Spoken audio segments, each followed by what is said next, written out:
ನಮಸ್ಕಾರ. ನಮ್ಮ ರಾಜ್ಯ ರಾಜಕಾರಣದಲ್ಲಿ ಅಥವಾ ನಮ್ಮ ರಾಷ್ಟ್ರ ರಾಜಕಾರಣದಲ್ಲಿ ಒಂದು ಹೆಸರು ಮಾತ್ರ ಭಾರೀ ಪರಿಚಿತ ಮತ್ತು ಭಾರೀ ಹೆಸರು ಸದ್ದು ಮಾಡ್ತಿದ್ದಂಥ ಹೆಸರು ಅದು. ನಾನಂತೂ ಸಣ್ಣ ವಯಸ್ಸಲ್ಲಿ ಆ ಹೆಸರನ್ನ ಕೇಳೋಕ್ಕೆ, ಆ ಹೆಸರಿನ ವ್ಯಕ್ತಿಯನ್ನು ನೋಡೋದಕ್ಕೆ ಒಂದು ದೊಡ್ಡ ಥ್ರಿಲ್ ಆಗ್ತಾ ಇದ್ದೆ. ನನ್ನಂತೆ ನಮ್ಮ ಶಿವಮೊಗ್ಗದ ಜನತೆ ಆಗಿರ್ಬೋದು, ರಾಜ್ಯದ ಜನತೆ ಆಗಿರ್ಬೋದು, ಎಸ್ ಬಂಗಾರಪ್ಪ ವರ್ಣರಂಜಿತ ರಾಜಕಾರಣಿ. ಈ ಹೆಸರನ್ನ ಕೇಳೋದಕ್ಕೆ ಒಂದು ರಾಜಕೀಯದಲ್ಲಿ ಒಂದು ಸಂಚಲನ ಕಣ್ರಿ. ಬಂಗಾರಪ್ಪನವರು ಅಂದರೆ ಅದೊಂದು ಕ್ರೇಜ್ ಕಣ್ರಿ. ಆ ಕ್ರೇಜ್ನ ಹಿಂದೆ ಒಂದು ಕತೆ ಹೇಳೋದಕ್ಕೆ, ಅವರನ್ನ ಯಾವ ಲೆವೆಲ್ಗೆ ಅಭಿಮಾನಿಸ್ತಿದ್ರು ಜನ ಅಂತ ಹೇಳೋದಕ್ಕೆ ಒಬ್ಬ ವ್ಯಕ್ತಿಯನ್ನು ನಾನು ನಿಮಗೆ ಪರಿಚಯ ಮಾಡೋದಕ್ಕೆ, ಸೊರಬ, ಸುರಭಿಪುರ ಅಂತಲೂ ಅಂತಾರೆ, ಸೊರಬಕ್ಕೆ ಮತ್ತೊಂದು ಹೆಸರು ಎಸ್ ಬಂಗಾರಪ್ಪ ಬಿಡಿ. ಆ ಲೆವೆಲ್ಗೆ ರಾಜ್ಯದಲ್ಲಿ ಸೊರಬಕ್ಕೆ ಹೆಸರಿತ್ತು ಬಂಗಾರಪ್ಪನವರಿಂದ. ಈಗ ಆ ವ್ಯಕ್ತಿಯನ್ನು ಆರಾಧಿಸುವಂಥ ಒಬ್ಬ ವ್ಯಕ್ತಿಯನ್ನು ಪರಿಚಯ ಮಾಡೋದಕ್ಕೆ, ಹಾಗಾದ್ರೆ ತಡೆ ಏನಕ್ಕೆ, ಬನ್ನಿ ಬಂಗಾರಪ್ಪನವರ ದಿಟ್ಟ ಒಬ್ಬ ಅದ್ಭುತ ಅಭಿಮಾನಿಯನ್ನು ಪರಿಚಯ ಮಾಡ್ತೀನಿ.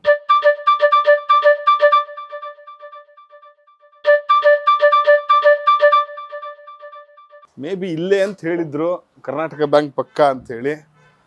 ತಡ್ರಿ, ಇಲ್ಲೊಬ್ರು ಆರ್ಟಿಸ್ಟ್ ಇದ್ರು, ಇವ್ರನ್ನ ಕೇಳೋಣ. ಸರ್ ನಮಸ್ಕಾರ. ಇಲ್ಲಿ ಬಣ್ಣದ ಬಾಬು ಇದೆ, ಎಲ್ಲಿ ಇಲ್ಲೇನಾ? ಅದಾ? Okay okay okay. ನೋಡಿ, ಬಣ್ಣದ ಬಾಬು ಅಂತ ಅಷ್ಟು ಗೊತ್ತಾಗ್ತಿದೆ, ಬಣ್ಣ ಹೊಡಿತಿದ್ದಾರೆ, ಪಕ್ಕ ಆರ್ಟಿಸ್ಟ್ ಅವರು. ಅದಕ್ಕೆ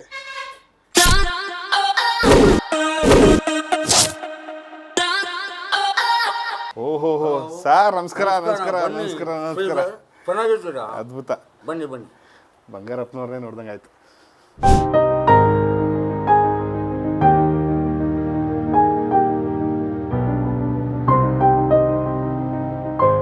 ನಾನು ಬಂಗಾರಪ್ಪನವರೊಬ್ಬ ಶಿಷ್ಯ, ವಿದ್ಯಾರ್ಥಿ ನಾಯಕರಾಗಿದ್ದೆ ಕೂಡ. ಬಂಗಾರಪ್ಪನವರಿಂದ ನಾನು ವಿದ್ಯಾರ್ಥಿ ರಾಜಕಾರಣ ಮಾಡಿದ್ದೆ.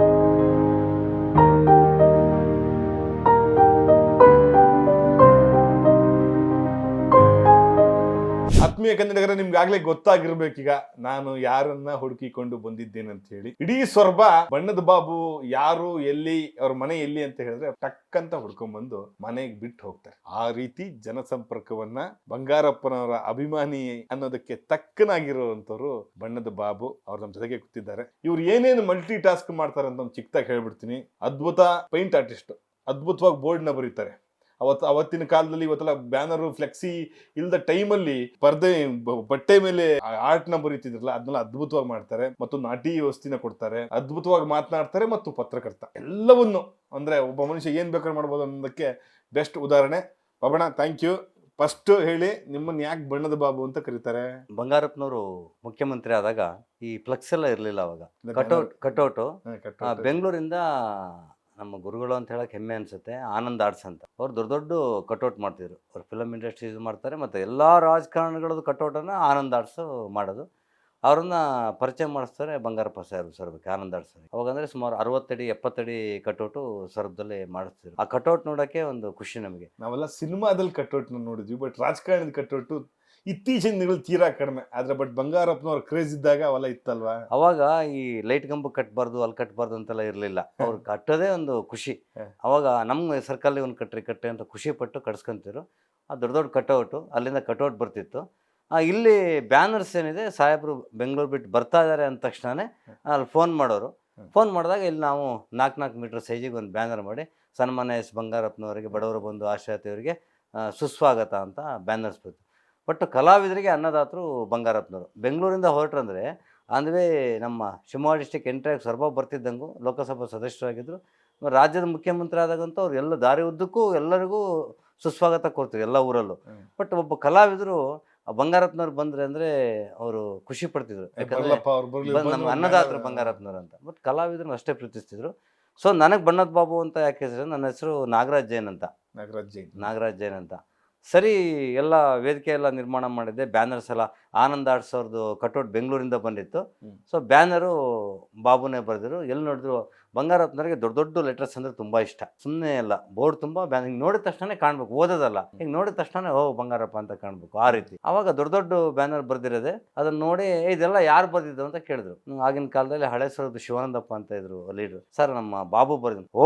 ಬಣ್ಣದ ಬಾಬು ಭಾರಿ ಚೆನ್ನಾಗಿ ಮಾಡ್ದಾನೆ, ಭಾರಿ ಖುಷಿ ಆಯ್ತು ಅಂತ. ಅವನು ಇವತ್ತಿನ ಬಣ್ಣದ ಬಾಬು, ಅವನು ಬರೀ ಬಾಬು ಅಲ್ಲ, ಬೋರ್ಡ್ ಬೆಳಿತಾನೆ ಬಣ್ಣವಾಗಿ ಅಂದ್ರೆ ಕಲರ್ಫುಲ್ ಬಣ್ಣದ ಬಾಬು. ಏನ್ ಬಾಬು ಅಂದ್ರೆ ಥ್ರಿಲ್ ಆಗ್ತಿದೆ ನನಗೆ. ಅವಾಗ ನನಗೆ ಖುಷಿ ಆಗ್ಬಿಡ್ತು. ಆ ರೀತಿಯಾಗಿ ನನಗೆ ಬಂಗಾರಪ್ಪನವರು ಬರೀ ಬಾಬು ಇರೋದನ್ನ ಬಣ್ಣದ ಬಾಬು ಅಂತ ಹೇಳಿ, ಕಲಾವಿದನಾಗಿ ಕಲರ್ಫುಲ್ ಆಗಿ ಬ್ಯಾನರ್ ಬರೆಯೋದಕ್ಕೆ ಅವ್ರು ನನಗೆ ಬಣ್ಣದ ಬಾಬು ಅಂತ ಹೆಸರು ಮಾಡಿದ್ರು. ಹಾಗಾಗಿ ನನ್ನ ಒರಿಜಿನಲ್ ಹೆಸರು ನಾಗರಾಜ್ ಏನು ಅಳಿಸೋತು ಬಾಬು ಅಂತ ಕರೆಸೋ ಬಣ್ಣದ ಬಾಬು. ಇವತ್ತು ಸಣ್ಣ ಮಕ್ಕಳಿಂದ ಹಿಡಿದು ವಯೋವೃದ್ಧರ ತನಕನೂ ಬಣ್ಣದ ಬಾಬು ಮನೆಯಲ್ಲಿ ಅಂದರೆ ಅಷ್ಟು ಪ್ರೀತಿಯಿಂದ ಕರ್ಕೊಂಬರ್ತಾರೆ ಬಂಗಾರಪ್ಪನವ್ರ ಅಭಿಮಾನಿ ಅಂತ. ಎಸ್, ದಯವಿಟ್ಟು ನೀವು ಅದೇ ರಂಗಲ್ಲಿ ಇರಬೇಕು. ಯಾಕೆ ನಿಮಗೆ ಬಂಗಾರಪ್ಪನವ್ರು ಅಂದ್ರೆ ಆ ಲೆವೆಲ್ಗೆ ಇಷ್ಟ? ವಿಚಾರಿಸ್ತೇ, ಬಂಗಾರಪ್ಪ ರಾಜ್ಯ ಮತ್ತು ರಾಷ್ಟ್ರರತ್ನ ರಾಜಕಾರಣ, ಆದರೆ ಪ್ರತಿಯೊಬ್ಬರಿಗೂ ಸಮೇತ ಯಾಕಾಗಿ ಬಂಗಾರಪ್ಪ ಪ್ರೀತಿ ಅಂತಕ್ಕಂಥ ಮಾತು ಕೇಳಿದ್ರು. ಯಾವತ್ತೂ ಬಂಗಾರಪ್ಪ ಚಿಂತನೆ ಇಟ್ಕೊಂಡು ರಾಜಕಾರಣ ಮಾಡಿದಂಥ ಬಂಗಾರಪ್ಪ, ಹಸಿವೆಯಿಂದ ಇರೋಂಥವ್ರು, ಹಿಂದುಳಿದ ವರ್ಗದವರು, ಅಲ್ಪಸಂಖ್ಯಾತರು, ಯಾವುದೇ ಜಾತಿ, ಹಿಂದೂ ಮುಸಲ್ಮಾನ್ ಕ್ರೈಸ್ತ ಬೌದ್ಧ ಸಿಖ್ ಪಾರ್ಟಿ, ಆ ಜನತೆ ಆ ಕಷ್ಟ ಕಾಲದಲ್ಲಿ ನೋಡ್ಬೇಕು, ಅವ್ರನ್ನ ಪ್ರೀತಿಯಿಂದ ಕಾಣ್ಬೇಕು, ಬೇರೆ ಏನು ಕೊಡೋದು ಬೇಡ. ಶ್ರೀಧರ್ ಚೆನ್ನಾಗಿದ್ದೀರಾ, ಏನು ಮಾಡ್ಕೊಂಡಿದ್ದೀರಾ, ಬರ್ರಿ, ಹೌದಾ ಸರಿ ಏನು ಮಾಡ್ಕೊಂಡಿದ್ದೀರಿ ಅಂತ ಕೇಳಿದಾಗ ಅವ್ರು ನೋವನ್ನು ಹೇಳ್ತಾರೆ, ಪ್ರೀತಿಯಿಂದ ಕಂಡಾಗ ಮಾತ್ರ. ಒಬ್ಬ ರಾಜಕಾರಣಿಯಾಗಿ ಬಂದಾಗ ಏಯ್ ಚೆನ್ನಾಗಿದ್ದೀನಪ್ಪ, ಆಸ್ಪಾಸ್ ಚೆನ್ನಾಗಿದ್ದೀವಿ ಅಂತಾರೆ.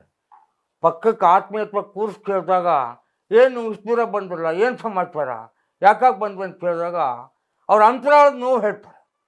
ಆ ನೋವಿನ ನಾಡಿ ಮಿಡಿತ ಬಂಗಾರಪ್ಪನ ಗೊತ್ತು. ತಾಲೂಕಾದ್ಯಂತ ಗ್ರಾಮೀಣ ಮಟ್ಟ ಮನೆಗೆ ಹೋದಾಗ, ನಾವು ಪೂರ್ತಿ ಮನೆ ಒಳಗೆ ಹೋದಾಗ ಎಲ್ಲಿ ಹೋಗ್ತೀವಿ ಗೊತ್ತನು, ಫಸ್ಟು ಈ ನಮ್ಮಲ್ಲಿ ಆ ಗಡಿಗೆ ಒಳಗೆ ಅಕ್ಕಿ ಹಾಕಿಟ್ಟಿರ್ತಾರೆ, ಅಕ್ಷಯ ಪಾತ್ರ ಇರ್ತಾರೆ ರೈತರ ಮನೆಯೊಳಗೆ ಹೋಗೋದು, ಅವ್ರ ಮನೆ ನೋಡೋದು, ಆ ಅಕ್ಷಯ ಪಾತ್ರ ಥರ ಒಂದು ಗಡಿಗೆ ಪ್ರತಿಯೊಬ್ಬ ಬಡವನ ಮನೆಗೆ ಇರ್ತಿತ್ತು. ಆ ಗಡಿಗೆ ಒಳಗೆ ಕೈ ಹಾಕಿದಾಗ ಅಕ್ಕಿ ಇರ್ತಿರಲಿಲ್ಲ, ಬಡ್ತಾನ ಪಾಪ. ಆ ಕೈ ಒಳಗೆ ಏನು ಅಕ್ಕಿ ಸುತ್ತಿಲ್ಲ ಅಂತ ಹೋದಾಗ ಅದು ನನಗೇನೋ ಒಂದು ಅತ್ಯಂತ ಕಾರ್ಯಕ್ರಮ ಮಾಡ್ತೀನಿ. ಅಲ್ಲಿಂದ ಶುರುವಾಗಿದ್ದು ನನಗೆ. ಆವಾಗ ಅವ್ರು ನೋಡಿದಾಗ ಗೊತ್ತಾಗ ಬಂಗಾರಪ್ಪನ ಸೂಕ್ಷ್ಮ ಹಿಡ್ದ ಅಂತ. ಈ ಥರದ್ದೆಲ್ಲ ಆವಾಗ ಕೊಟ್ಟು ಫೋಟೋ ಹೊರಿಸ್ಕೊಳ್ಳೋದು ಮತ್ತೊಂದು ಇತ್ಯಾದಿ ಇರಲಿಲ್ಲ. ಶ್ರೀಧರ್ ಪ್ರೀತಿ ವಿಶ್ವಾಸ ಯಾವ ರೀತಿ ಆ ಬಡ ಜನತೆ ಆ ತೆಂಗಿನ ಮರ ಕೊಟ್ಟಿದ್ದಾಗ, ಆ ತೆಂಗಿನ ಮರ ಕೊಟ್ಟಾಗ ಅವ್ರು ತೋರಿಸ್ತಿದ್ರು, ಎಳ್ನೀರು ಕೆತ್ತಂದು ಕೊಡ್ತಿದ್ರು. ಇದೇನು ಎಳ್ನೀರು ಸ್ವಾಮಿ, ನೀವು ಕೊಟ್ಟಿದ್ದ ಮರ, ನೀವು ಬಂದ ಬೆಳೆದು ದೊಡ್ಡದಾಗಿದ್ದು, ಭಾರಿ ಖುಷಿ ಆಗ್ತಿತ್ತು. ಕಾವೇರಿ ಸಮಸ್ಯೆ ಬಂದಾಗ ನಮ್ಮ ಮುಖ್ಯಮಂತ್ರಿ ಆಗ ಮಂಡ್ಯ ಜನತೆ ಎಲ್ಲ ಏನು ತಿರುಗಿ ಕೊಡ್ತಾರೆ, ಇತ್ಲಾಗೆ ಅಧಿಕಾರ ಏನಾದ್ರು ಸ್ಟೇಟ್ಮೆಂಟ್ ಕೊಟ್ಬಿಟ್ರೆ ಕುರ್ಪೆ ಹೋಗ್ಬಿಡ್ತಾರೆ, ಸೇಮ್ ಪೋಸ್ಟಿಂಗ್ ಹೋಗ್ತಾರೆ. ಬಂಗಾರಪ್ಪನ ಏನು ಮಾಡ್ಬೋದು ಅಂತೇಳಿ ಮಂಡ್ಯ ಜನತೆ ಚಿಂತೆ ಮಾಡಿದ್ರು. ಒಂದೇ ಮಾತು ಹೇಳಿದ್ ನಾನು, ಅಧಿಕಾರ ಯಾವಾಗಲೂ ಬಂಗಾರಪ್ಪ ಹುಟ್ಟಿದ್ದು, ಬಂಗಾರಪ್ಪ ಅಧಿಕಾರ ಹುಟ್ಟಿದ್ದು ಬಂಗಾರಪ್ಪ ಅಲ್ಲ. ಇವತ್ತು ಅಧಿಕಾರ ಬರ್ತದೆ ಹೋಗ್ತದೆ, ಆದರೆ ಆ ಜನತೆ ನ್ಯಾಯ ದೊರಕಿಸ್ಬೇಕು ಅಂತೇಳಿ ಸುಗ್ರೀವಾಜ್ಞೆ ತಂದ ಕಾಲದಲ್ಲಿ ಯಾಕೆ ಗೊತ್ತು, ಆ ಶಕ್ತಿ ತಂದು ಕೊಟ್ಟಿದ್ದು ಕರ್ನಾಟಕದ ಜನತೆ. ಇವನ್ನೆಲ್ಲ ಯಾಕೆ ಹೇಳ್ಬೇಕಾಗ್ತದೆ, ನಾನು ಬಿಡುವಿದ್ದಾಗ ಕುತ್ಕೊಂಡು ಚಿಂತನೆ ಮಾಡ್ತೀನಿ. ಪ್ರತಿಯೊಂದು ಕಾರ್ಯಕ್ರಮ ಕೊಡಬೇಕಾದ್ರೂ ಸಮೇತ ಚಿಂತನೆ ಕೊಟ್ಟು ಕಾರ್ಯಕ್ರಮ ಮಾಡಿದ್ದು.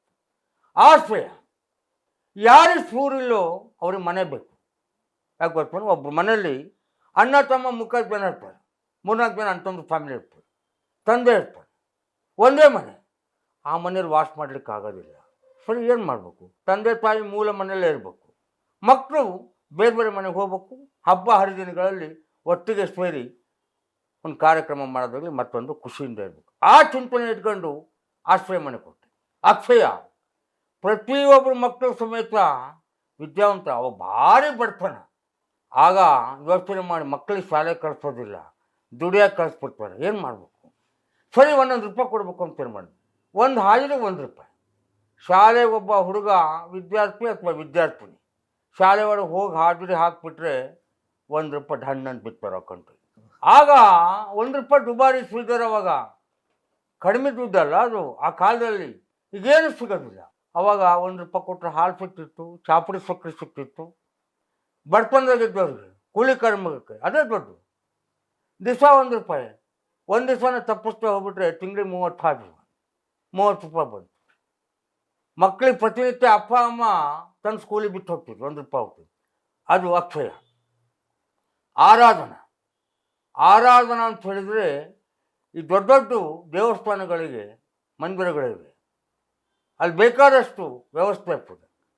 ಗ್ರಾಮೀಣ ಮಟ್ಟದಲ್ಲಿ ಬಡಜನರು ಈ ನಾಗಪ್ಪ, ಗುತ್ತಮ್ಮ, ವೀರಪ್ಪ, ಚೌಡಮ್ಮ ಇವೆಲ್ಲ ಮರತೊಡಗಿರೋ ದೇವರು.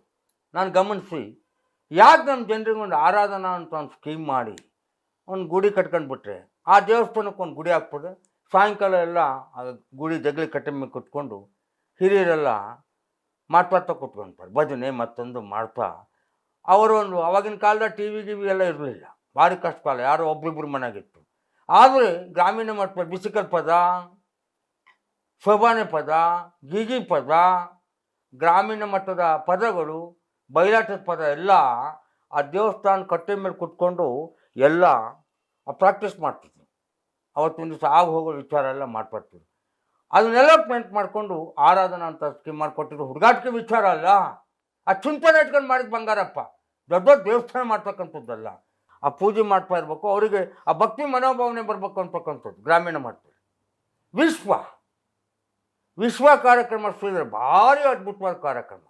ಒಂದೇ ಸೂರಿನಡಿ ಹಲವಾರು ಕೆಲಸಗಾರರು ಕುಶಲಕರ್ಮಿಗಳು ಒಟ್ಟಿಗೆ ಸೇರಿ ಆ ಕೆಲಸ ಮಾಡೋಂಥದ್ದೇ ವಿಶ್ವ. ಆ ವಿಶ್ವಕ್ಕೆ ಹೆಂಗೆ ಗೊತ್ತನು? ಈಗ ಬಡಗಿ ಕೆಲಸ ಮಾಡೋರು, ಕಮ್ಮಾರಿಕೆ ಮಾಡೋಂಥವ್ರು, ಗುಡಿ ಕೈಗಾರಿಕೆ ಮಾಡೋಂಥವ್ರು, ಚಾಪೆ ಬೆಟ್ಟದ ಡಿಸೈನ್ ಕುರ್ಚೆ ಮಾಡೋಂಥ ಇವ್ರನ್ನೆಲ್ಲ ಒಂದೇ ಕಡೆ ಸೇರಿಸ್ಬೋದು. ಹೆಂಗೆ ಅಂತ ಹೇಳಿದ್ರೆ, ಈ ಚಾಣ ಮಸ್ಬೇಕು, ಗುಡಿಗಾರ ಕೈಗಾರಿಕೆ ಗುಡಿ ಕೈಗಾರಿಕೆ, ಗೊಂಬೆ ಮಾಡೋಂಥವ್ರು, ಬುಟ್ಟಿ ಮಾಡೋಂಥವ್ರು, ಹೂವಿನ ಕುಂಡ ಮಾಡೋಂಥವ್ರು, ಬೆತ್ತನೆ ಮಾಡಿ ಬೆಸ್ತರು, ಅವನ್ನೆಲ್ಲ ಗುರುತಿಸಿ ವಿಶ್ವಕರ್ಮದವರು. ಅವ್ರಿಗೆಲ್ಲ ಹದವಾಗಿ ಪ್ರಾಣ ಮಾಡಿಸ್ಕೊಡ್ಬೇಕು. ಇದನ್ನು ಯಾಕೆ ಕಾನ್ಸೆಪ್ಟ್ ಇಟ್ಕೊಂಡೆ ಅಂತ ಹೇಳಿದ್ರೆ, ಒಂದೇ ಕಡೆ ಹಲವಾರು ಕುಶಲಕರ್ಮ ಒಟ್ಟಿಗೆ ಸೇರಿದಾಗ ಒಂದು ಕಾಂಪಿಟೇಷನ್ ಬರ್ತದೆ. ಒಬ್ಬ ರೈತನ, ಒಬ್ಬ ಕುಶಲಕರ್ಮಿಗಳ ಕೆಲಸನೂ ಆಯ್ತು, ಜೊತೆಗೆ ಅವರಿಗೆ ಹಣವೂ ಸಿಗಬೇಕು, ವ್ಯವಸ್ಥಿತವಾಗಿ ದುಡ್ಡು ಸಿಗಬೇಕು ಅಂತ ವಿಶ್ವ ಮಾಡಿದ ಬಂಗಾರಪ್ಪ. ಭಾರಿ ಅದ್ಭುತ ಕರ್ಮ. ಇಡೀ ಭಾರತ ದೇಶದಲ್ಲಿ 3,000 to 3,500 ಸಂಖ್ಯೆ ಇರೋಂಥ ಗುಡಿಗಾರರು ಇವತ್ತು ಅವ್ರ ಕಲೆ ನಶಿಸಿ ಹೋಗ್ತಾ ಇದೆ. ಯಾಕೆ ಗೊತ್ತೊಂದು ಗಂಧನೇ ಇಲ್ಲ. ಆ ಕಾಲದಲ್ಲಿ ಬೆಂಗಳೂರಲ್ಲಿ ಸಿಂಹಾಸನ ಮಾಡಿದ್ರು, ವಿಧಾನಸೌಧದಲ್ಲಿ. ಶ್ರೀರಾಮಚಂದ್ರಾಪುರ ಮಠದಲ್ಲಿ ದಂತ ಸಿಂಹಾಸನ ಮಾಡಿದಂಥ ಸರಬದ ಗುಡಿಗಾರರು, ಮೈಸೂರು ಅರಮನೆಯಲ್ಲಿ ಕೆತ್ತನೆ ಕೆಲಸ ಮಾಡಿದಂಥ ಒಂದು ಸರಬದ ಗುಡಿಗಾರರು, ಅವರೆಲ್ಲ ಬಂದರು. ಸ್ವಾಮಿ ಹಿಂಗೆ ಹಾಕ್ಬಿಟ್ಟಿದ್ದಾರೆ, ಸರಿ ಏನು ಮಾಡ್ಬೇಕು ನಿಮಗೆ? ಇಲ್ಲ, ಗಂಧ ಸಿಗ್ತಾ ಇಲ್ಲ.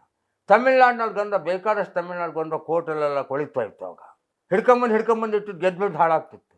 ಸರಿ, ಪ್ರತಿಯೊಬ್ಬರಿಗೂ ವಿಶ್ವವೇದ ಕಾರ್ಡ್ ಮಾಡಿಸ್ಕೊಟ್ಟಿದ್ದು, ಜೊತೆಗೆ ಕೇವಲ 75 ರೂಪಾಯಿ kg ಗಂಧದಂಗೆ 5 ವರ್ಷಗಳ ಕಾಲ ಕೊಟ್ಟು ಬಂಗಾರಪ್ಪ. ಯಾಕಂದ್ರೆ ಕಲೆ ಉಳಿಬೇಕು ಅಂತೇಳಿ ಇವತ್ತು 1 kg ಗಂಧಕ್ಕೆ 8,000 to 10, 15 ಸಾವಿರ ರೂಪಾಯಿ.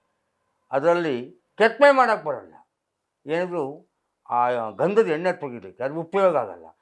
ಆಮೇಲೆ ಅವ್ರು ಸುಮ್ಮನೆ ಬಿಡಲಿಲ್ಲ. ಈ ಮದರಂಗಿ ಗಿಡ, ಶಿವನೇ ಮರ, ಹಲವಾರು ಮರಗಳಲ್ಲಿ ಕೆತ್ತನೆ ಮಾಡ್ತಕ್ಕಂಥ. ಕಾಡಲ್ಲಿ ಮರ ಇಲ್ಲ, ಕೆತ್ತನೆ ಮಾಡೋಕ್ಕೆ ಫಾರೆಸ್ಟ್ ಕಾರ್ಡ್ ಬಿಡ್ತಾ ಇಲ್ಲ, ಗಂಧ ಅಂತೂ ಸಿಗ್ತಾ ಇಲ್ಲ. ಈ ಚಿಂತನೆ ಇಟ್ಕೊಂಡು ಯಾವಾಗಲೂ ಇಚ್ಛಾಶಕ್ತಿ ಇರೋಂಥವ್ರು ಅಧಿಕಾರಕ್ಕೆ ಬಂದರೆ ಇವನ್ನೆಲ್ಲ ಗುರುತಿಸ್ಬೇಕಾಗ್ತದೆ. ಇದೆಲ್ಲ ನೆನ್ಸ್ಕೊಂಡು ಅವ್ರಿಗೆ 5 ವರ್ಷ ಆ ಗುಡಿಗಾರಿಗೆ, ಗುಡಿ ಕೈಗಾರಿಕೆ ಮಾಡೋಂಥ ಗುಡಿಗಾರಿಗೆ ಕೇವಲ 75 ರೂಪಾಯಿ kg ಗಂಧಂಗೆ 5 ವರ್ಷ ಕೊಟ್ಟು ಬಂಗಾರಪ್ಪ. ಕಲೆ ಉಡ್ಸ್ಕೊಂಡು ಬಂಗಾರಪ್ಪ ಸತ್ಯ ಇದು. ಸುಮ್ಮನೆ ಕಲೆ ಉಳಿಬೇಕು, ಕಲೆ ಎಲ್ಲಿಂದ ಕಳಿಯುತ್ತೆ ಶ್ರೀಧರು? ಅವ್ರಿಗೆ ವ್ಯವಸ್ಥೆ ಸಿಗೋದಿಲ್ಲ, ಗಂಧ ಇಲ್ಲ, ಬೇರೆ ಮರ ಮುಟ್ಟಂಗಿಲ್ಲ. ಇನ್ನು ಕೃಪಾಂಕ ಭಾರಿ ಅದ್ಭುತ ಕಾರ್ಯಕ್ರಮ ಇದು. ಕೃಪಾಂಕ ಆ ಕಾಲದಲ್ಲಿ ಒಂದೇ ರೂಮ್, ಪೂರ್ವಕ್ಕೆ ಕುಂತ್ರೆ 1ನೇ ಕ್ಲಾಸು, ಪಶ್ಚಿಮಕ್ಕೆ ಕುಂತ್ರೆ 2ನೇ ಕ್ಲಾಸು, ಉತ್ತರಕ್ಕೆ ಕುಂತ್ರೆ 3ನೇ ಕ್ಲಾಸು, ದಕ್ಷಿಣಕ್ಕೆ ಕುಂತ್ರೆ 4ನೇ ಕ್ಲಾಸ್. ಒಬ್ಬರೇ ಮೇಷ್ಟ್ರು. ಆ ಮೇಷ್ಟ್ರು ಹಿಂಗೆ ತಿರ್ಕೊಂಡ್ರೆ 1ನೇ ಕ್ಲಾಸಿಗೆ ಪಾಠ ಮಾಡ್ಕೊಂಡು ಉಳ್ಕೆ ಪೂರ್ತಿ ಹೋಮ್ವರ್ಕ್ ಮಾಡಬೇಕು, ಮತ್ತೊಬ್ರು ಲೆಕ್ಕಾಚಾರ ಮಾಡಬೇಕು. ಇದನ್ನೆಲ್ಲ ಗಮನಿಸಿ ನಮ್ಮ ಗ್ರಾಮೀಣ ಮಟ್ಟದ ಮಕ್ಕಳು ದಡ್ರಲ್ಲ ಶ್ರೀಧರ್, ಆದರೆ ಅವ್ರಿಗೆ ಅವಕಾಶ ಇಲ್ಲ. ಇದನ್ನೆಲ್ಲ ಗುರುತು ಮಾಡಿ ಇವ್ರಿಗೆ ಯಾಕೆ ಕೃಪಾಂಕ ಕೊಡಬಾರ್ದು ಅಂತ ಹೇಳ್ತೀನಿ. ಕೃಪಾಂಕ ಅಂತ ಹೇಳಿದ್ರೆ ಶಿಕ್ಷಣ ವ್ಯವಸ್ಥೆ ಇದೆ.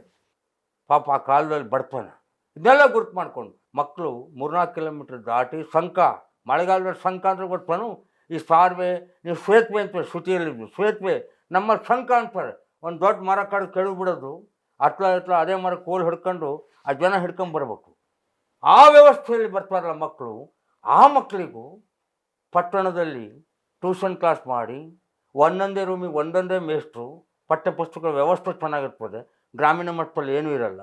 ಅವ್ರಿಗೂ ಇವ್ರಿಗೂ ಕಂಪೇರ್ ಮಾಡಿದಾಗ ಅಜಗಜಾಂತರ ವ್ಯತ್ಯಾಸ. ಆ ವ್ಯತ್ಯಾಸ ಸರಿದೂಗಿಸ್ಬೇಕು ಅಂತ ಹೇಳಿದ್ರೆ ಏನು ಮಾಡಬೇಕು? ಗ್ರಾಮೀಣ ಕೃಪಾಂಕ ಕೊಡಬೇಕು. ಹಂಗಂತೇಳಿ ಪಟ್ಟಣದ ಮಕ್ಕಳು ಅವರಿಗೆ ಮೋಸ ಮಾಡಿದಂತಕ್ಕಂಥ ತೀರ್ಮಾನ ಜನತೆ ಹೇಳ್ತಾರೆ, ತಪ್ಪದು. ಅವರಿಗೆಲ್ಲ ವ್ಯವಸ್ಥೆ ಇದೆ. ಯಾವ ವಿದ್ಯಾರ್ಥಿನಿಯರಿಗೆ ಶಿಕ್ಷಣ ವ್ಯವಸ್ಥೆಯಲ್ಲೂ ಅವ್ರು ಸರಿಸಮಾನವಾಗಿ ನಾವು ಕರ್ಕೊಂಡು ಹೋಗ್ಬೇಕಾಗ ಗ್ರಾಮೀಣ ಮಕ್ಕಳಿಗೆ 15% ಕೃಪಾಂಕ ಕೊಟ್ಟರು ಬಂಗಾರಪ್ಪ. ನಮ್ಮ ರೈತರ ಮಕ್ಕಳು ದಡ್ರು ಅಂತಲ್ಲ. ಇವತ್ತು ನಮ್ಮ ಬೊಮ್ಮಜ್ಜ, ಕಣ್ಣಜ್ಜ, ಈರಜ್ಜ ಅವರೆಲ್ಲ ಈ ಮೀನು ಹಿಡಿಯೋದು ಗೊತ್ತು. ಮೀನು ಹಿಡಿಬೇಕಾದ್ರೆ ಆ ಗಾಣಕ್ಕೆ ಹುಳ ಕಟ್ತಾರೆ, ಮುಳ್ಳಿ ಮೀನು ಗಾಣಕ್ಕೆ ಮುಳ್ಳಿ ಹುಳ ಕಟ್ಟಿ ಆ ನೀರಿನಲ್ಲಿ ಆ ಗಾಣ ಒಗಸ್ತಾರೆ. ಆ ಗಾಣ ಒಗಸಿದಷ್ಟೇ ಗೊತ್ತಾಗ್ತದೆ. ಆದರೆ ಅದ್ರ ಒಳಗಡೆ ಮೀನು ಯಾವುದು ಅಂತ ಯಾರಿಗೂ ಗೊತ್ತಾಗೋದಿಲ್ಲ. ಆದರೆ ನಮ್ಮ ಹಳ್ಳಿ ರೈತನ ಮಕ್ಕಳು, ಹಳ್ಳಿ ರೈತರು ಆ ಮುಳ್ಳೇನು ಹೊಡಿತದಲ್ಲ ಒಳಗಡೆ ಹುಳ, ಆ ಹುಳನ ತಿಂತದ ಮೀನು. ಆ ಮೀನು ತಿನ್ನೋದು ಒಂದು ಆ ಫೋರ್ಸಿಗೆ ಇದೇ ಜಾತಿ ಮೀನು ತಿಂತು ಅಂತಕ್ಕಂಥ ತೀರ್ಮಾನ ಮೇಲ್ಗಡೆ ಗಾಣ ಹಾಕ್ಕೊಂಡು ಹೇಳ್ತಾರೆ. ಅದ್ಭುತವಾದ ಶಕ್ತಿ ಅದು. IAS ಆಫೀಸರ್ಗೆ ಗೊತ್ತಾಗೋದಿಲ್ಲ. ಶಿಕ್ಷಣದಿಂದ ಬರುತ್ತೆ ಅನುಭವ. ಆ ಅನುಭವ ಗ್ರಾಮೀಣ ಮಕ್ಕಳಿಗಿರ್ತದೆ. ಇಂಥವರಿಗೆ ಒಂದು ಸರ್ಕಾರಿ ನೌಕರಿ ಕೊಟ್ಟರೆ ವ್ಯವಸ್ಥಿತವಾಗಿ ಮಾಡ್ಕೊಂಡು ಹೋಗ್ತಾರೆ ಅಂತಕ್ಕಂಥ ತೀರ್ಮಾನದಲ್ಲಿ ಬಂಗಾರಪ್ಪ ಕೃಪಾಂಕ ಕೊಟ್ಟಿದ್ದು. ಒಬ್ರಿಗೊಂಥರ ಮಾಡಿದಂಥದ್ದಲ್ಲ. ಸರಿಸಮಾನ ಶಿಕ್ಷಣದಲ್ಲಿ ಸಮಾನ ವ್ಯವಸ್ಥೆ ಮಾಡಬೇಕು ಅಂತಕ್ಕಂಥ ತೀರ್ಮಾನದಲ್ಲಿ ಬಂಗಾರಪ್ಪ ಕೃಪಾಂಕ ಕೊಟ್ಟಿದ್ದು. ಆತ್ಮೀಯರೇ, ನೋಡ್ತಿದ್ರಲ್ಲ, ಇವ್ರನ್ನ ಮಾತಾಡ್ಸ್ತಾ ನಾನು ಬಂಗಾರಪ್ಪನವ್ರ ಹತ್ರನೇ ಮಾತಾಡ್ತಿದ್ದೀನೇನೋ ಅನ್ನೋ ಫೀಲಿಂಗ್ಸ್ ನನಗೆ ಆಗ್ತಾ ಇದೆ. ಇದು ನನಗಾಗ್ತಾ ಇರೋದು. ಆದರೆ ಬಂಗಾರಪ್ಪನವ್ರಿಗೆ ಒಂದ್ಸಲ ಆಗೋಗಿತ್ತು ಈ ಫೀಲಿಂಗ್ಸು. ನಾನು ಮಾತಾಡಿದ್ರೆ ಹಿಂಗೆ ಮಾತಾಡ್ತಿದ್ನಲ್ಲ, ನಾನು ಹೇಳಿದ್ರೆ ಇದನ್ನೇ ಉತ್ತರ ಹೇಳ್ತಿದ್ನಲ್ಲ ಅಂತ ಹೇಳಿ ಒಂದು ಸಂದರ್ಭ ಇದೆ. ಅದು ಅವರಿಂದನೇ ಕೇಳೋಣ. ಸರ್, ಒಂದ್ಸಲ ಬಂಗಾರಪ್ಪನವರು ಒಂದು ವಿಚಾರದ ಬಗ್ಗೆ ಉತ್ತರ ಹೇಳಬೇಕಾಗಿತ್ತು, ಆದರೆ ಅವರು ಆ ಉತ್ತರ ಹೇಳಿರಲಿಲ್ಲ. ನೀವು ಒಂದು ಸುದ್ದಿ ಮಾಧ್ಯಮಕ್ಕೆ ಹೋಗಿ ಒಂದು ಇಂಟರ್ವ್ಯೂ ಕೊಟ್ಟಾಗ ಆ ಉತ್ತರವನ್ನು ಹೇಳಿದ್ರಿ. ಅದನ್ನ ಹತ್ರ ಅಪ್ಸರೇಕರ್ ತುಂಬ ಸಲ ಹೇಳಿ ಭಾರಿ ಖುಷಿ ಪಟ್ಟಿದ್ದೀರಿ. ಅದು ನಮ್ಮ ವೀಕ್ಷಕರಿಗೆ ಹೇಳಿ. ಒಂದು ಸಾರಿ ಬಂಗಾರಪ್ಪನವ್ರಿಗೆ ಒಂದು ಮಾಧ್ಯಮದವ್ರು ಕ್ವಶನ್ ಕೇಳ್ತಾರೆ.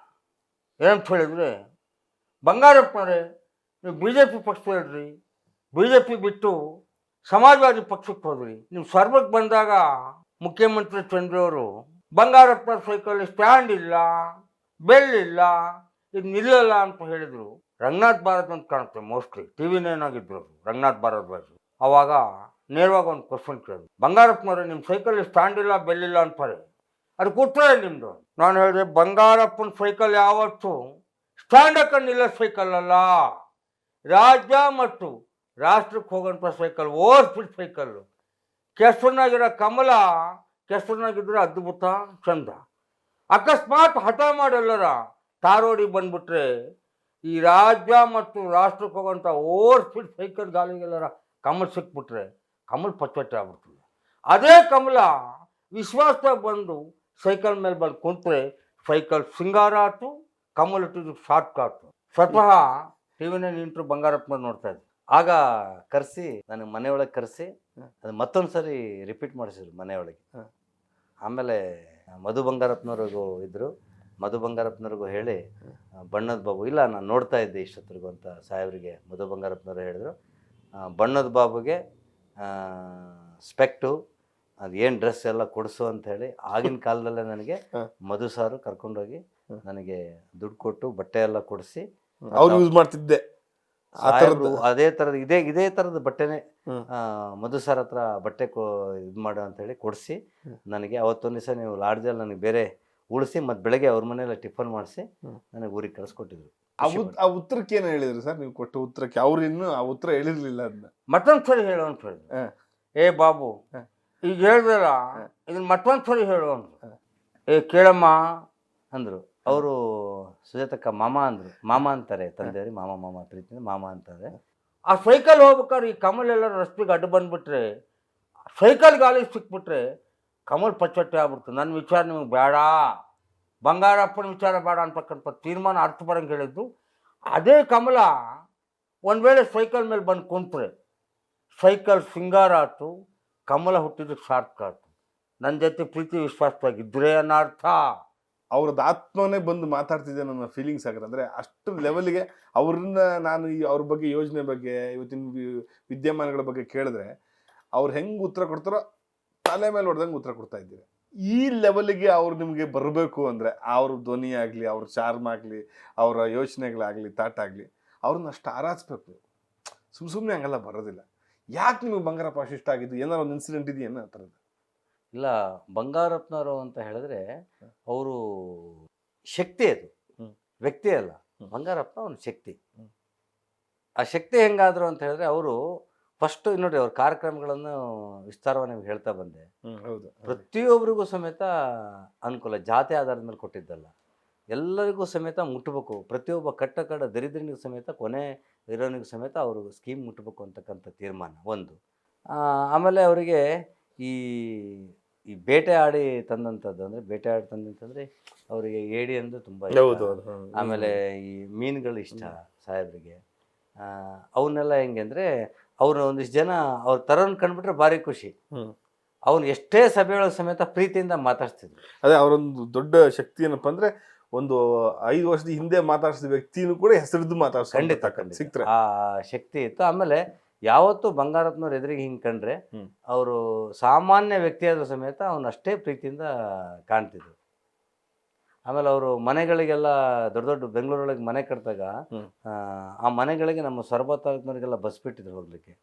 ಮನೆ ಒಳಗೆ ಪ್ರತಿಯೊಂದು ರೂಮಲ್ಲೂ ನೀವು ಓಡಾಡಬೇಕು, ನಿಮ್ಮ ಕಾಲಿನ ಪಾದ ಧೂಳಿನ ಸ್ಪರ್ಶ ನಮ್ಮ ಮನೆಯಲ್ಲಿ ಆಗಬೇಕು ಅಂತ ಹೇಳಿ ಇಡೀ ಮನೆ ರೆಂಟಲ್ ಮನೆಯೊಳಗೆಲ್ಲ ಸ್ವಂತ ಟ್ರಾಫಿಕ್ ಎಲ್ಲ ಕ್ಲೋಸ್ ಮಾಡಿ ಬಸ್ಗಳನ್ನೆಲ್ಲ ಬಿಡಿಸಿ ಆ ಬೆಂಗಳೂರು ಮನೆ ಒಳಗೆಲ್ಲ ಅವ್ರ ಮನೆ ಒಳಗಡೆ ಓಡಾಡಿಸಿ ಅವರಿಗೆ ಅಲ್ಲೇ ಒಂದು ಟೀ ಕಾಫಿ ತಿಂಡಿ ಮಾಡಿಸಿ ಕಳಿಸ್ಕೊಟ್ಟಿದ್ರು. ಮದುವೆ ಮುಗಿಸ್ಕೊಂಡ್ಮೇಲೆ ಮನೆ ತೋರಿಸ್ಕೊಂಡು ಕಳಿಸ್ಕೊಟ್ಟಿದ್ರು. ನಮ್ಮ ಗ್ರಾಮೀಣ ಮತ್ತು ನೀವೆಲ್ಲ ಬರಬೇಕು, ಇದನ್ನ ನೋಡ್ಬೇಕು, ನಿಮ್ಮ ಶಕ್ತಿ ಅದು ನಂಗೆ ತುಂಬಿದ್ದು ಅಂತ. ಆ ರೀತಿ ಮಿಮಿಕ್ರಿ ಮಾಡ್ಬೋದು ನಾನು, ಅವ್ರ ಸ್ಟೈಲ್ ಮಾಡ್ಬೇಕು ನಾನು, ಅಷ್ಟು ಹುಚ್ಚತ್ತಿದ್ದ ಹೆಂಗೆ ಅಂತ. ಇಲ್ಲ, ನಾನು ಆರ್ಟಿಸ್ಟ್. ಸ್ಟೇಜ್ ರೆಡಿ ಮಾಡೋದೇ ನಾವಾಗಿತ್ತು ಅವಾಗ. ಹಿಂದ್ಗಡೆ ಒಂದು ಬ್ಯಾನರ್ ಕಟ್ಟೋದು, ಬಂಗಾರಪ್ಪನವರು ಬರ್ತಾರೆ ಅಂದ ತಕ್ಷಣ ಬ್ಯಾನರ್ ಕಟ್ತಿದ್ವಿ. ಆಮೇಲೆ ಮೈಕ್ ಸೆಟ್ ಎಲ್ಲಪ್ಪ ಅಂದ್ರೆ ನಮ್ಮ ಜಾಗ ಅವಾಗ ಇಂಥ ಒಳ್ಳೊಳ್ಳೆ ಮೈಕ್ ಸೆಟ್ ಎಲ್ಲ ಇರ್ತಿರ್ಲಿಲ್ಲ. ಒಂದು ಆ್ಯಂಪ್ಲಿಫೈರು ಮೈಕ್ ಸೆಟ್ಟು ಅವ್ರ ಪಕ್ಕ ಕುತ್ಕೊಂತಿದ್ದೆ ನಾನು. ಬ್ಯಾನರ್ ಸ್ಟೇಜ್ ಕಟ್ಬಿಟ್ಟು ಸುಸ್ತಾಗಿರ್ತಿತ್ತು ಕೆಲಸ ಎಲ್ಲ ಮಾಡಿ ಡಯಾಸ್ ಪಕ್ಕಕ್ಕೆ ಅಲ್ಲಿ ಹಾಕ್ತಿದ್ರು ಮೈಕ್ ಸೆಟ್ ಹಾಕೋರು. ಆ ಮೈಕ್ ಸೆಟ್ನವರು ಲಾಸ್ಟ್ ತನಕ ಇರೋದು ಅಂದರೆ ಡೆಕೋರೇಷನ್ ಮಾಡಿದ್ರು ಮೈಕ್ ಸೆಟ್ನವರೆ ಲಾಸ್ಟಿಗೆ ಬರೋದಲ್ಲ, ನಾವು ಅಲ್ಲೇ ಕುತ್ಕೊತೀವಿ ಮುಂದ್ಗಡೆಗೆ. ನೋಡ್ತಿದ್ದೆ ಅವ್ರ ಹಾವ ಭಾವ ನೋಡೋ ಸ್ಟೈಲು ಎಲ್ಲ. ಅವರು ಒಂದು ಶಕ್ತಿ ಅಂತ. ನಾನು ಸುಮ್ಮನೆ ಕಾಲೇಜ್ ದಿವಸ ಕೇಳ್ತಾ ಇದ್ನಲ್ಲ, ಅವಾಗ ರಾಜ್ಕುಮಾರ್ದು ಅವ್ರದ್ದೆಲ್ಲ ಮೆಮಿಕ್ರಿ ಎಲ್ಲ ಆರ್ಟಿಸ್ಟ್ ಮೆಮಿಕ್ರಿ ಮಾಡ್ತಿರಲ್ಲ, ನಾನು ಬಂಗಾರಪ್ಪನವ್ರ ಥರ ಮೆಮಿಕ್ರಿ ಮಾಡಬೇಕು ಅಂತ.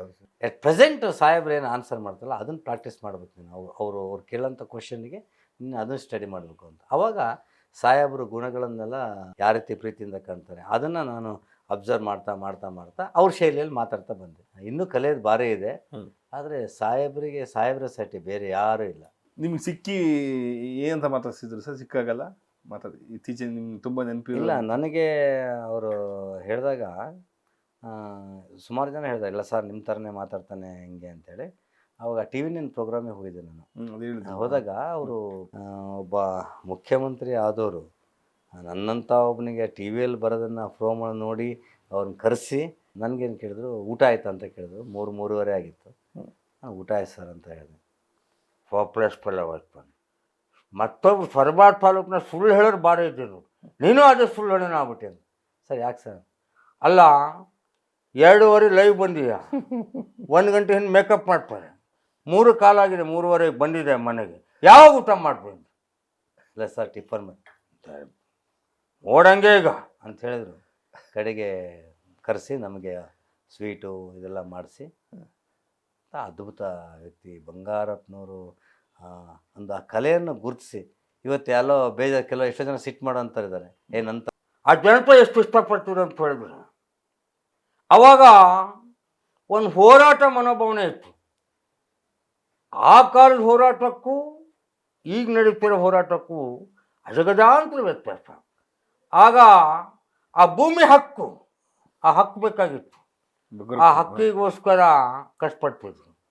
ಈಗ ರಾಜಕಾರಣ ಜೊತೆಗೆ ಹೋರಾಟ ಅನ್ನೋದಿಲ್ಲ. ಇವತ್ತೇನಾದರೂ ಆಗಿದೆ ಅಂತ ಹೇಳಿ, ಇವತ್ತೊಂದು ನೀರಿನ ವ್ಯವಸ್ಥೆ ಆಗಬೇಕು, ಏನಾರ ಒಂದು ಸರ್ಕಾರದ ವ್ಯವಸ್ಥೆ ಪಡಿಬೇಕು ಅಂತ ಹೇಳಿದ್ರು. ಯಾವುದೇ ರಾಜಕೀಯ ಪಕ್ಷ ಇರ್ಬೋದು, ಕಾಂಗ್ರೆಸ್ಸು BJP ಯಾವುದೇ ಪಕ್ಷ ಇರ್ಬೋದು, ಆ ಕಾರ್ಯಕರ್ತರು ಆ ಪಕ್ಷದ ಶಾಸಕರಾಗಿರ್ಬೋದು, ಆ ಜನರಿಗೆ ದುಡ್ಡು ಕೊಟ್ಟು ಕರೆಸ್ಬೇಕು, ಅವ್ರಿಗೆ ಊಟದ ವ್ಯವಸ್ಥೆ ಮಾಡಬೇಕು, ವೆಹಿಕಲ್ ವ್ಯವಸ್ಥೆ ಮಾಡಬೇಕು, ಆಮೇಲೆ ಹೋಗ್ಬೇಕಾದ್ರೆ ಮತ್ತೊಬ್ಬರಿಗೆ ವ್ಯವಸ್ಥೆ ಮಾಡಿ ಕಳಿಸ್ಬೇಕು. ಆ ಕಾಲದಲ್ಲಿ ಹಂಗಿರಲಿಲ್ಲ. ಬಂಗಾರಪ್ಪನವ್ರು ಬರ್ತಾ ಇದ್ದಾರೆ. ಬಗರುಕುಂ ಹೋರಾಟದ ಬಗ್ಗೆ ಅಪ್ಲಿಕೇಶನ್ ಕೊಡೋಕೆ ತಾಲೂಕು ಆಫೀಸ್ಗೆ ಅರ್ಜಿ ಕೊಡೋಕೆ ಬರ್ತಾರೆ. ಎಲ್ಲರೂ ಬರಬೇಕು ಅಂತ ಹೇಳಿಬಿಟ್ರೆ ಹಳ್ಳಿಯಲ್ಲಿ ತಂಡೋಪತಂಡವಾಗಿ ಬರ್ತಿದ್ರು, ರೊಟ್ಟಿ ಬುಟ್ಟಿ ಕಟ್ಕೊಂಡು ಬರ್ತಿದ್ರು. ಅವಾಗ ಬಂಗಾರಪ್ಪನವ್ರು ನಮ್ಮ ಹಳ್ಳಿ ಬರೋಕೆ ಹೇಳೋದು ಅಂದ್ಬಿಟ್ರೆ ಭಾರಿ ಖುಷಿ, ಕಾಲ್ನಡಿಗೆ ಬರ್ತಿದ್ರು. ಆಗ ಹಸುವೆ ಇತ್ತು, ಅದು ತುಡಿತ ಇತ್ತು. ಇವತ್ತು ಏನು ಬಂಗಾರಪ್ಪ ಏನು ಮಾಡೋಣ ಅಂತ ಕೇಳ್ತಾರಲ್ಲ, ಏನು ಮಾಡೋಣ ಬಂಗಾರಪ್ಪ ಅಂತ ಅವ್ರಿಗೇನು ಗೊತ್ತಿಲ್ಲ ವಿಚಾರ. ಅವ್ರ ಅಪ್ಪ ಅಮ್ಮನ ಕೇಳಬೇಕು, ಮತ್ತೊಬ್ಬರ ಮನೆ ದುಡ್ದು ಆ ಭತ್ತ ಎಲ್ಲ ತೊಗೊಂಡೋಗಿ ಅವ್ರ ಮನೆ ಹಾಕಿ ಅವ್ರು ಕೂಡ ಪುಡಿ ಭತ್ತ ತೊಗೊಂಡು ಮನೆ ಬರ್ತಿದ್ರಲ್ಲ, ಅವ್ರಿಗೆ ಅವ್ರು ನೋವಿತ್ತು. ಅದನ್ನೆಲ್ಲ ಗುರ್ತಿಸಿ ಯಾಕೆ ಇವರಿಗೆಲ್ಲ 1 ಎಕರೆ 2 ಎಕರೆ ಜಮೀನು ಕೊಡಬಾರ್ದು ಅಂತಕ್ಕಂಥ ತೀರ್ಮಾನ ಮಾಡಿ ಬಂಗಾರಪ್ಪ ಬಗರುಕುಂ ಕೊಟ್ಟರು, ಸುಮ್ಮನೆ ಕೊಟ್ಟಿಲ್ಲ. ಅದಕ್ಕೆ ಪರಿಸಮಾನು ಆ ಕಾಲದಲ್ಲಿ 1 ಎಕರೆ 2 ಎಕರೆ ಮಾಡಲಿ, ಆ ಜಮೀನು ಮಾಡಬೇಕು. ಬಂಗಾರಪ್ಪನ ಅಂತ ಒಬ್ಬರಿಗೆ 2 ಎಕರೆ 3 ಎಕರೆ ಜಮೀನು ಸ್ಯಾಂಕ್ಷನ್ ಆಗ್ತದೆ ಬಗರುಕುಂ ಒಳಗೆ. ಅದ್ರಾಗೆ ಅರ್ಧ ಎಕರೆ ಸುತ್ತಲೂ ಮರಗಳನ್ನು ಬೆಳೆಸ್ಬೇಕು, ಆ ಜನಕರುಗಳಿಗೆ ಮೇವಾಗಬೇಕು, ಮತ್ತು ಇವ್ರ ಕಟ್ಟಿಗೆ ಉರುಳಿಗೂ ವ್ಯವಸ್ಥೆ ಆಗಬೇಕು, ಮಧ್ಯ ಈ ಒಂದು ಬೆಳೆಯನ್ನು ಬೆಳ್ಕೋಬೇಕು. ಆ ಥರ ಚಿಂತನೆ ಇಟ್ಕೊಂಡು ಮಾಡಿದ ಬಂಗಾರಪ್ಪ. ಅವಾಗ ಈ JCB ಇರಲಿಲ್ಲ, ಮತ್ತೊಂದು ಇರಲಿಲ್ಲ. ಆಗ ಅವ್ರ ಅಪ್ಪ ಅಮ್ಮ ಸುತ್ತಲೂ ಒಂದು 4 ಅಡಿಕೆ ಮರ, ತೆಂಗಿನ ಮರ ನಟ್ಟು ಇವತ್ತು ಮಕ್ಕಳು ಬೆಳೀತಲ್ಲ, ಆ ಫಸಲು ಬರ್ತಾ ಇತ್ತಲ್ಲ, ಬಂಗಾರಪ್ಪ ಏನು ಮಾಡ್ದ ಅಂತಕ್ಕಂಥ ಆ ಶಕ್ತಿ ಬಂದಿದೆಯಲ್ಲ, ಅದು ಬಂಗಾರಪ್ಪನಿಂದ. ಆ ಮಾತಾಡೋ ಶಕ್ತಿ ಬಂದ. ನೀವು ಒಬ್ಬ ಪತ್ರಕರ್ತರಾಗಿರೋದಕ್ಕೆ ಅಥವಾ ಮತ್ತು ಒಬ್ಬ ಆರ್ಟಿಸ್ಟ್ ಆಗಿ ತುಂಬ ಜೀವನ ನೋಡಿರೋರು ನೀವು ಸಾಮಾನ್ಯರಾಗಿ ಹೇಳಿ, ನೀವು ಕಂಡಂಗೆ ಬಂಗಾರಪ್ಪನವರ ಕ್ರೇಜು ಅಂತ ಅವ್ರು ಬರ್ತಾರೆ, ಜನ ಸೇರೋದಾಗಿರ್ಬೋದು, ಬೆಳಗಿಂದ ಕಾಯೋದಾಗಲಿ, ಅವ್ರು ಬಂದಿಲ್ಲ ಅಂದರೆ ತುಂಬ ಫೀಲಿಂಗ್ಸ್ ಆಗೋದಾಗಲಿ, ಅವ್ರ ಫೋಟೋನ ಅಂಟಿಸ್ಕೊಳೋದಾಗಲಿ, ಅವ್ರ ಹೆಸರು ಬರ್ಕೊಳೋದಾಗಲಿ. ಆಮೇಲೆ ಇವತ್ತಿಗೂ ಕೂಡ ಯಾರು ಕೂಡ ನಮ್ಗೆ ಗೊತ್ತಿದ್ದ ಒಂದಷ್ಟು ಜನ ಬಂಗಾರಪ್ಪನವರು ಅಂತಾರೆ. ಅದು ಅಂತಿಂತ ಕ್ರೇಜ್ ಅಲ್ಲ, ಅದು ಈಗಲೂ ಆ ಕ್ರೇಜ್ ಗೊತ್ತಿದ್ದವ್ರಿಗೆ ಅದು ಗೊತ್ತು ಅವ್ರದ್ದು ಏನನ್ನೋದು. ನೀವು ಒಬ್ಬ ಸಾಮಾನ್ಯ ಒಬ್ಬ ಪತ್ರಕರ್ತನಾಗಿ ಏನು ಹೇಳ್ತೀರಿ ಸರ್? ಬಂಗಾರಪ್ಪನವರು ಮಾಧ್ಯಮದವ್ರಿಗೆ ತುಂಬ ಗೌರವಿಸ್ತಿದ್ರು ಮೊದಲು. ಅವಾಗೆಲ್ಲ ಈ ಪ್ರಿಂಟ್ ಮೀಡಿಯಾನೇ ಜಾಸ್ತಿ, ಈಗ ಟಿ ವಿ ಮಾಧ್ಯಮದೆಲ್ಲ ಕಡಿಮೆ ಇತ್ತು, ಪ್ರಿಂಟ್ ಮೀಡಿಯಾದಲ್ಲಿತ್ತು. ಆಗ ಬಂಗಾರಪ್ಪನವರು ಒಂದು ವಿಷಯ ಪತ್ರಿಕೆಯೊಳಗೆ ಬಂದಿದೆ ಅಂತ ಹೇಳಿದ್ರೆ ಮರುದಿವಸ ವಿಧಾನಸೌಧದಲ್ಲಿ ಚರ್ಚೆ ಆಗ್ತಿತ್ತು. ಅಂದರೆ ಒಂದು ವಿಚಾರ ಬಂದಿದೆ ಅಂತೇಳಿ. ಹಾಗಾಗಿ ಪತ್ರಕರ್ತರು ಆ ಪೆನ್ನು ಕತ್ತಿಗಿಂತ ಹೆರ್ತ, ಆದರೆ ಮತ್ತೊಂದು ಸಾಹೇಬ್ರು ಹೇಳ್ತಿದ್ರು, ಲೇಖನಿ ಕತ್ತಿಗಿಂತ ಹರ್ತ ಆದರೆ ಇಂಕಿದ್ರೆ ಮಾತ್ರ ಅಂತ. ಇಂಕು ಆದರೆ ಆ ಧೈರ್ಯ ಇರಬೇಕು, ಆ ವಿಷಯ ಇರಬೇಕು ಸಂಬಂಧಪಟ್ಟಿದ್ದು. ಬಂಗಾರಪ್ಪನವ್ರ ಪತ್ರಿಕೆಗಳನ್ನು ಓದ್ತಿದ್ರು, ಪ್ರೀತಿಸ್ತಿದ್ರು, ಗೌರವಿಸ್ತಿದ್ರು. ಚುನಾವಣೆ ಸಂದರ್ಭದಲ್ಲಿ ಮಾತ್ರ ರಾಜಕಾರಣಿಗಳನ್ನು ಪ್ರೀತಿಸ್ತಿದ್ರು, ಗೌರವಿಸ್ತಿದ್ರು. ಪತ್ರಿಕೆಯರಂತೂ ತುಂಬ ಕೊನೆಯ ತನಕ, ತಮ್ಮ ಕೊನೆಯ ಜೀವನ ಕೊನೆಯ ಉಸಿರಿರೋ ತನಕ ಮಾಧ್ಯಮದನ್ನು ತುಂಬ ಗೌರವಿಸಿದ್ರು ಅವರು.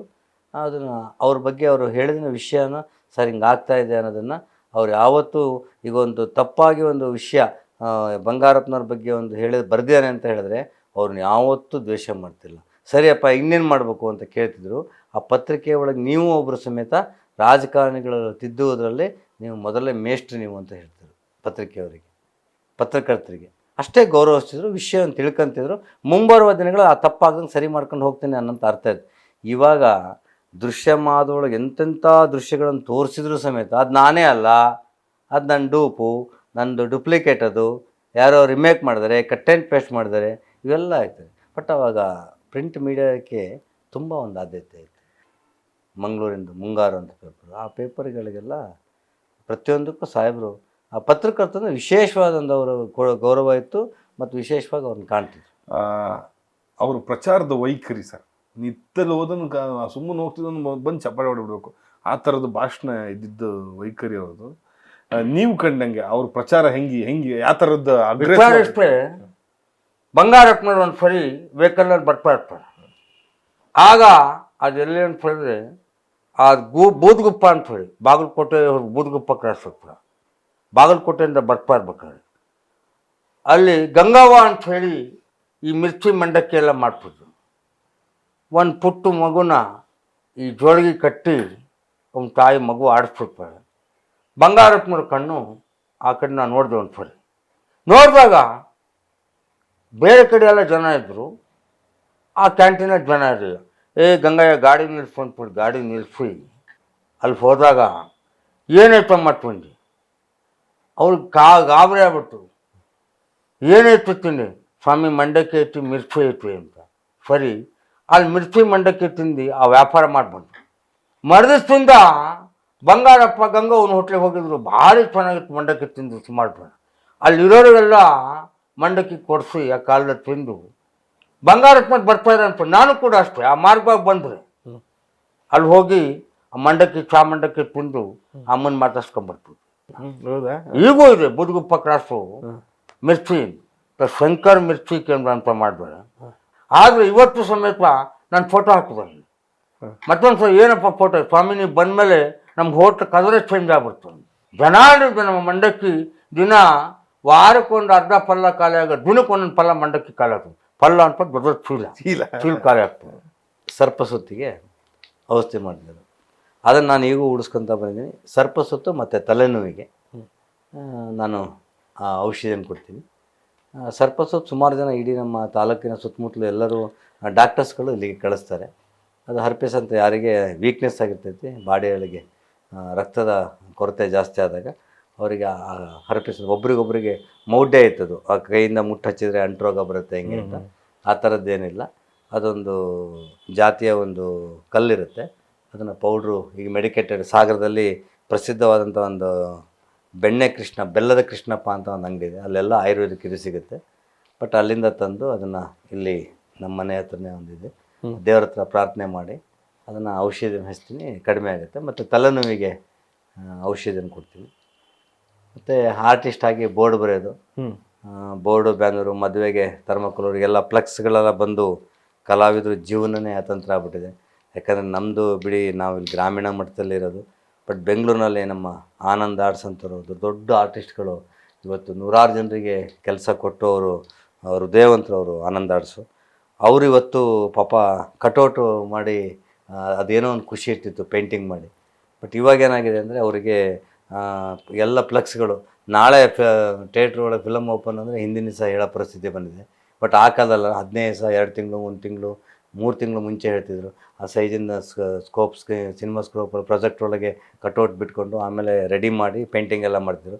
ಬಟ್ ಈಗೇನಿಲ್ಲ, ಫೋನ್ ಮಾಡಿ ಅವರು ಸ್ಟುಡಿಯೋಗೆ ಬಿಟ್ಟು ಇಲ್ಲಿ ಬರೋಷ್ಟೊತ್ತಿಗೆ ಕಟೌಟ್ ರೆಡಿ ಆಗಬೇಕು ಅಂತ ಫಾಸ್ಟ್ ಯುಗ ಬಂದಿದೆ. ಹಾಗಾಗಿ ಎಲ್ಲ ಬಂಡವಾಳ ಹಾಕಿ ಮಾಡೋಕ್ಕಲ್ಲ. ಸುಮಾರು ಜನ ಕಲಾವಿದರು ಬೇರೆ ಬೇರೆ ವ್ಯಾಪಾರ ಫುಟ್ಪಾತ್ ವ್ಯಾಪಾರ ಮಾಡ್ತಾಯಿದ್ದಾರೆ ಇವತ್ತು. ಹಾಗಾಗಿ ಆ ಕಲೆ ನಶಿಸಿ ಹೋಗ್ತಾ ಇದೆ. ನಿಜವಾಗ್ಲೂ ಕಲಾವಿದರಿಗೆ ಬರವಣಿಗೆ ಮುಖಾಂತರ ಮಾಡಿದ್ರೆ ಅದು ಒಂದು ತನ್ನ ಇತ್ತು. ಅವನೇ ಅವಾಗ ಕಲಾವಿದ, ನಿಜವಾದ ಕಲಾವಿದ. ಈಗ ಆ ಕಲೆ ಇಲ್ಲ. ನನ್ನ ಜೀವ ಕೊನೆ ಉಸಿರೋ ತನಕ ಈ ಬಂಗಾರಪ್ಪನವರು ಅನ್ನೋ ಒಂದು ಇದು.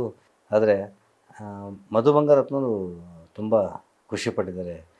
ಬಾಬು ಬಂಗಾರಪ್ಪ ಎಷ್ಟೋ ಸಭೆ ಸಮಾರಂಭಗಳಲ್ಲಿ ಮಾತಾಡಿಸಿದ್ದಾರೆ. ಆಮೇಲೆ ಇದಕ್ಕಿಂತ ಈ ಉತ್ತರ ಕರ್ನಾಟಕದಲ್ಲಿ ಭಾರಿ ಅಭಿಮಾನಿಗಳು. ಆಮೇಲೆ ಚುನಾವಣೆ ಟೈಮಿಗೆ, ಆಮೇಲೆ ಅದರ ಸಭೆ ಸಮಾರಂಭಕ್ಕೆ, ಆಮೇಲೆ ನಮ್ಮ ಇದ್ರದ್ದು ಸ್ಟೇಜ್ ಕಾರ್ಯಕ್ರಮ ಕೊಡ್ತಿದ್ದೆ. ಹೌದೌದು, ಬ್ರಹ್ಮಶ್ರೀ ನಾರಾಯಣ ಗುರುಗಳು ಜಯಂತಿ ಸಹ ಎಲ್ಲ ಬೇರೆ ಬೇರೆ ಕಡೆ ಎಲ್ಲ ಕರೆಸ್ಯಾರೆ. ಅಲ್ಲೆಲ್ಲ ನನಗೆ ಗುರುತಿಸಿ ಸನ್ಮಾನ ಎಲ್ಲ ಮಾಡಿದ್ದಾರೆ. ಸುಮಾರು ಕಡೆ ಮಾಡಿದ್ದಾರೆ. ಬಂಗಾರಪ್ಪನವ್ರ ಥರನೇ ಬಂಗಾರಪ್ಪನೇ ಮತ್ತೆ ನೀವು ಸಾಹೇಬ್ರನ್ನ ದೊಡ್ಡ ಸಾಹೇಬ್ರು ಅಂತ ಕರೀತಾರೆ, ನೀವು ನೆನಪು ಮಾಡಿಕೊಟ್ರಿ ಅಂತ. ಆ ಥರದ್ದೆಲ್ಲ ಇದೆ. ಖುಷಿ ಇದೆ. ಬಂಗಾರಪ್ಪನವರು ಅಂದರೆ ನಮ್ಮ ಈಗೂ ಸಮೇತ ನಮ್ಮ ಇಂಥ ಬೇರೆ ಕಡೆ ತುಂಬ ಇಷ್ಟಪಡ್ತಾರೆ. ಕರ್ನಾಟಕದಾದ್ಯಂತ ಬಂಗಾರಪ್ಪನವರು ಅಭಿಮಾನಿಗಳಿದ್ದಾರೆ. ನೋಡಿದ್ರಲ್ಲ ಆತ್ಮೀಯ ವೀಕ್ಷಕರೇ, ಇದೊಂದು ಚಿಕ್ಕದೊಂದು ಪ್ರಯತ್ನ. ತನ್ನ ಜೀವನವನ್ನೇ ಆ ಅಭಿಮಾನಕ್ಕೋಸ್ಕರ, ಆ ವ್ಯಕ್ತಿಗೋಸ್ಕರ ಎಷ್ಟು ಡೆಡಿಕೇಶನ್ ಮಾಡಿಕೊಂಡು ಎಷ್ಟು ಒಳ್ಳೆ ರೀತಿಯಿಂದ ಬದುಕ್ತಾ ಇದ್ದಾರೆ ಅಂತ ಹೇಳಿ ಬಣ್ಣದ ಬಾಬು ಅವ್ರ ಬಗ್ಗೆ ನಾವು ಒಂದು ಚಿಕ್ಕ ನೋಟವನ್ನು ತೋರಿಸೋದಕ್ಕೆ ಪ್ರಯತ್ನ ಪಟ್ವಿ.